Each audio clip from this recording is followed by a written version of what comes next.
성경은 사실을 기록한 책입니다.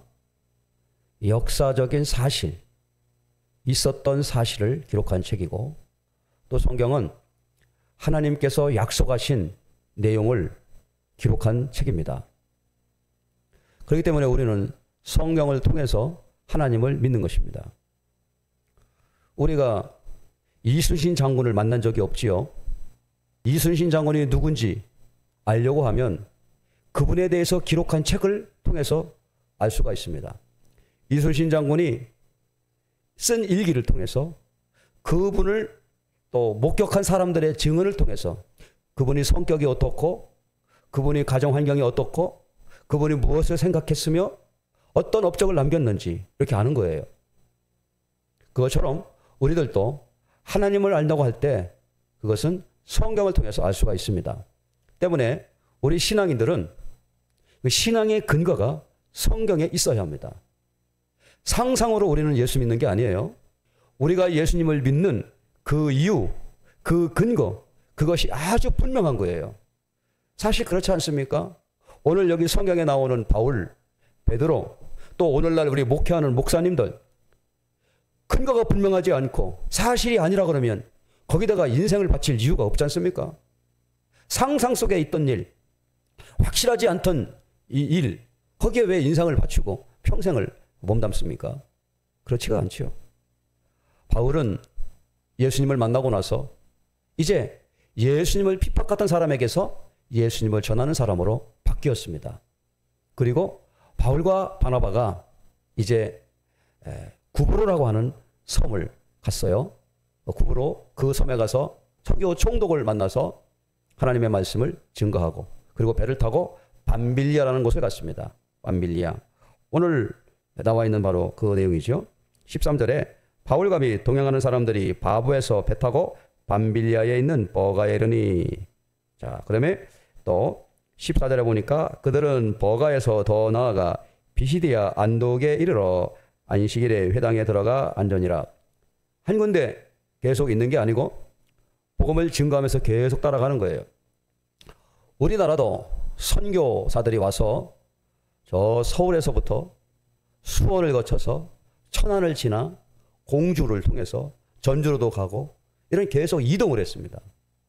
뭐 하루하루 이동한 게 아니고 이렇게 거기서 어느 정도 복음이 심어지고 사람 믿는 사람들이 생기면 다시 또 이동하고 이런 여정을 밟았지요.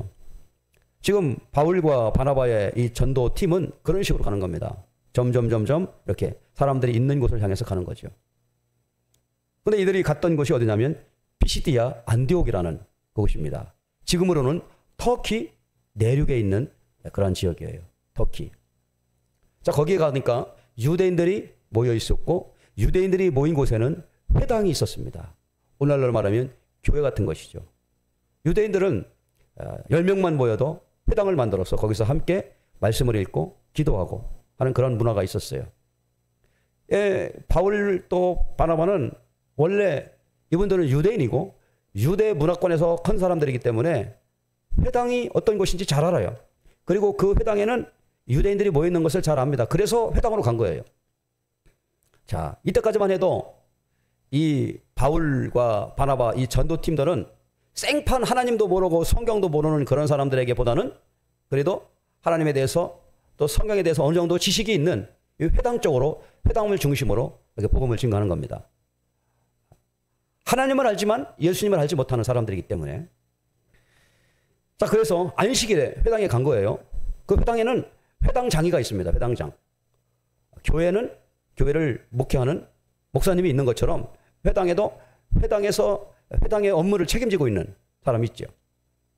그 사람이 일단 자신의 어떤 그런 예배를 인도하고 이런 거를 다 하고 나서 바울이 왔으니까 그 사람들에게 뭐라고 이야기하냐면 그 회당장이가 당신들이 여기 왔는데 뭐 할 얘기 있으면 좀 해보시오 라고 이렇게 얘기하니까 바울이 얘기를 하는 겁니다. 자, 15절 읽어볼게요. 율법과 선지자의 글을 읽은 후에 회당장이 그렇게 읽은 후에요. 회당장이 사람들을 보내어 물어 이르되 형제들아 만일 백성을 권할 말이 있거든 말하라 하니 새로 오신 분들이 있으니까 바울과 바나바가 있으니까 그 사람들을 보내서 뭐 할 말씀 있으시면 해보시오. 그러니까 16절에서 바울이 일어나서 손짓을 한 겁니다. 예, 제가 할 말이 있습니다. 이렇게 얘기하는 거죠. 그러면서 이스라엘 사람들아 및 하나님을 경외하는 사람들아 들으라. 들으라. 지금 이 전도 현장을 간 이 바울과 바나바에게는 하나님의 말씀이 아주 가득한 거예요. 가득한 거예요. 자, 우리도요. 내가 알고 있는 어떤 지식이 가득하거나 내가 알고 있는 또 내가 경험한 것이 충만하면 그것을 누구에게 전해주고 싶어요. 예를 들면 내가 어떤 질병에 큰 고생을 했는데 어느 약을 먹고 나섰어요. 어느 의사 선생님을 만나서 나섰어요. 이야, 신기하다. 그동안에는 이 약, 저 약, 뭐 여러 병원을 다녀도 낫질 않았는데 저 선생님이 지어주는 저 약을 먹으니까 이게 한 방에 나왔다. 그러면 내 마음에 무슨 생각이 들어요? 이야, 대단하네. 나와 같은 이런 질병으로 고생한 사람이 있으면 알려줘야지. 그런 마음이 생기질 않아요? 그래서 사람들에게 자꾸 말을 하는 거예요. 소문을 퍼뜨리죠. 마찬가지로 내 안에 예수의 복음이, 예수의 이 생명이 충만하면 막 말씀을 전하고 싶은 욕구가 생기는 겁니다. 왜? 그게 정상이에요. 자, 그래서 바울은 입을 열어서 하나님의 말씀을 증거하는 겁니다. 뭐라고 증거하느냐? 바울이 이제 17절에서부터 이 52절까지 전체를 자신들이 믿고 있는 하나님에 대해서 하나하나 예를 들어가 가면서 설명하는 겁니다.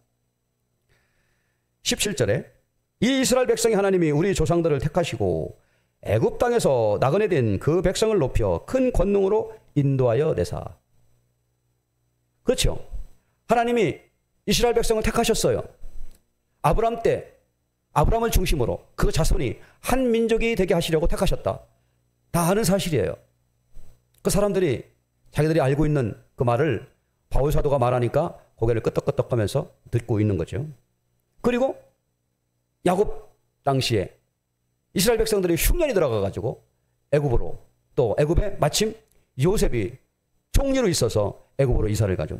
다 아는 역사적인 사실이에요. 그곳에서 또 출애굽하고 큰 권능으로 인도에서 출애굽을 하고 광야에서 40년간 있었다. 전부 다 있었던 과거 역사를 쭉, 이스라엘 백성들의 역사를 쭉 설명하고 있는 겁니다. 그리고 나서 23절에 와서 하나님이 약속하신 대로 이 사람의 후손에서 이스라엘을 위하여 구주를 세우셨으니 곧 예수라. 약속하신 다윗을 얘기하고 나서 그리고 예수님을 이제 소개하는 겁니다.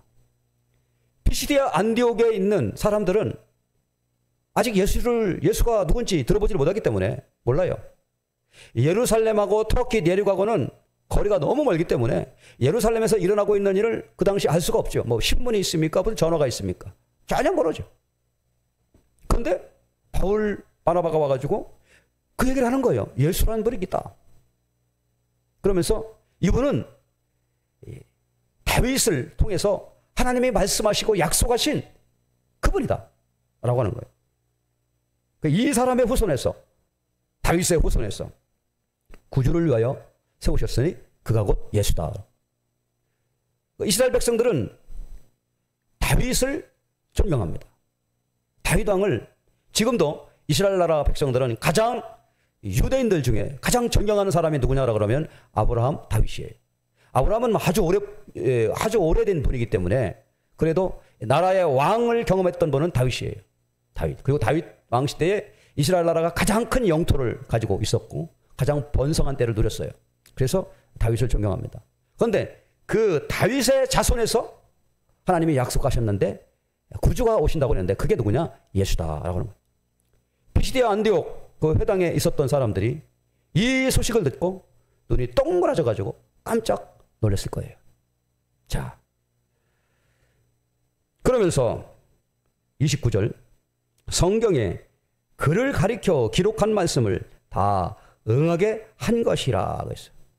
그러니까 바울은 피시디아 안디옥 회당에 있는 사람들을 통해서 예수님을 소개하는데 그 예수님은 성경에서 예언되어진 하나님께서 약속하신 바로 그분이다 라고 하는 겁니다. 그렇죠. 예수님이 이 땅에 오신 것은 하나님께서 약속하신 내용이에요. 세상에 많은 죄인들을 구원하기 위하여, 죽어가는 사람들의 생명을 살리기 위하여 하나님이 예수님을 보내셨다 그런 거예요. 예수님께서 이 땅에 오셔서도 그런 말씀하셨어요. 내가 이 땅에 온 것은 아버지께서 나를 보내셨기 때문에 내가 온 것이다. 그리고 내가 이 땅에 온 목적은 세상에 죽어가는 사람들의 생명을 구원하기 위하여 온 것이다. 그렇게 말씀하셨어요. 자, 이 이야기를 바울은 비시디아 안디옥 회당에서 말하고 있는 것입니다. 그러니까 오늘 읽은 말씀 중에 이스라엘 나라 역사에 대한 이야기가 쭉 이렇게 나와 있지만 핵심은 그거예요. 예수는 하나님의 약속의 성취로 이루어진 것이다 라는 거예요. 그렇습니다. 우리가 예수님을 믿는 이유도 나의 생명을 구원받기 위하여. 이 땅에 살아가고 있지만 이 땅에 우리의 삶이 전부가 아니고 하나님 나라가 있다고 하는 사실을 알기 때문에 그런 것입니다. 우리가 태어나서 자라서 먹고 자고 성장하고 결혼하고 또 살다가 그냥 또 죽으면 그 끝이다 라고 한다고 할 때에는 굳이 우리는 예수님을 믿을 필요도 없고 성경을 읽을 필요도 없어요. 그러나 성경은 그렇게 말하지 않습니다.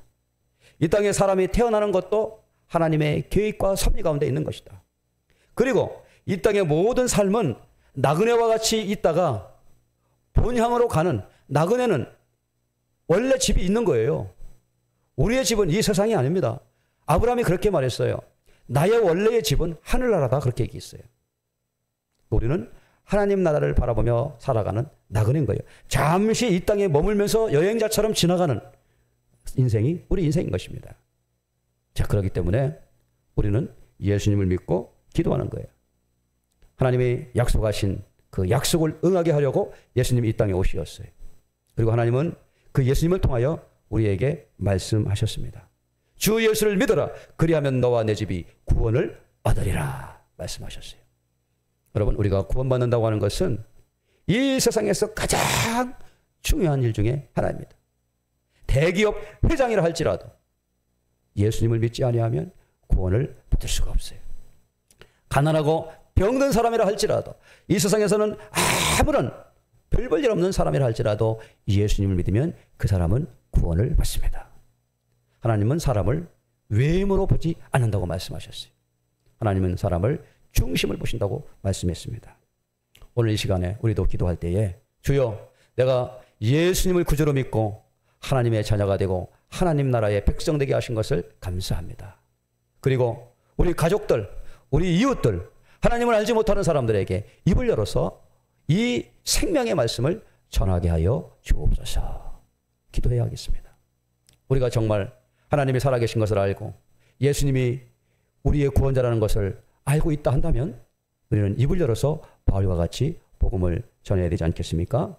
하나님이 저와 여러분에게 이와 같은 큰 은혜가 또 임하게 될 줄 믿고 우리가 입을 열어서 복음을 증거할 때 듣는 사람들이 또 복음을 받아들이고 구원에 이를 수 있도록 함께 기도하기 바랍니다. 기도합시다.